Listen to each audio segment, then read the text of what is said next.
माझे पूर्ण नाव जुनेद नसीम शेख, राहणार मकरतोगडा. मकरतोगडा गावामध्ये माझी छोटीशी किराणा दुकान आहे. किराणा दुकानामध्ये 5/1/2026ला अर्जुन नावक व्यक्तीने वारंवार चोरी करत होता आणि ती चोरी CCTV कॅमेऱ्यामध्ये कैद झाली आहे. आणि ते रेकॉर्डिंग मी त्याची ओळख पटावी न करता त्याच्या मित्राला किंवा त्याच्या भाऊबंधाला मी ते रेकॉर्डिंग पाठवली की हा व्यक्ती कोण आहे आणि वारंवार तो चोरी करत होता. त्या कारणानं मी ती रेकॉर्डिंग काढली आणि त्यांना पाठवली. तर रेकॉर्डिंग पटल्यानंतर तो व्यक्ती अर्जुन नावक व्यक्ती आहे, अर्जुन जगताप नावाचा व्यक्ती आहे अशी ओळख झाली आहे.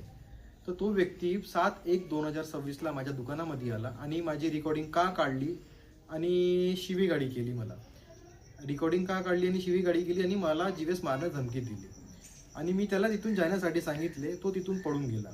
पळून गेल्यानंतर तो संध्याकाळी 8 वाजताच्या सुमारास तो वापस परतला आणि मला मारण्यासाठी तो घात लागून बसला होता. त्यानंतर तो 8:40ला मी दुकान बंद केली. दुकान बंद केल्यानंतर तो 8:40ला तो बरोबर माझ्या गाडीवर आला. मी दुकान बंद करून आपल्या गाडीवर बसलो आणि तिथून निघून जात होतो. त्यावेळेस तो आला आणि मला धारदार शस्त्राने कोयत्याने माझ्यावर हल्ला केला. हल्ला केल्यानंतर मी त्याच्या हातातला कोयता हिसकला आणि तो तिथून पळून गेला. पळून गेल्यानंतर माझ्या शोल्डरला आणि माझ्या बोटाला दुखापत झाली आहे आणि त्याची FIR दर्ज केली आहे. FIR दर्ज केल्यानंतर पोलीस त्याचा शोध घेत आहेत.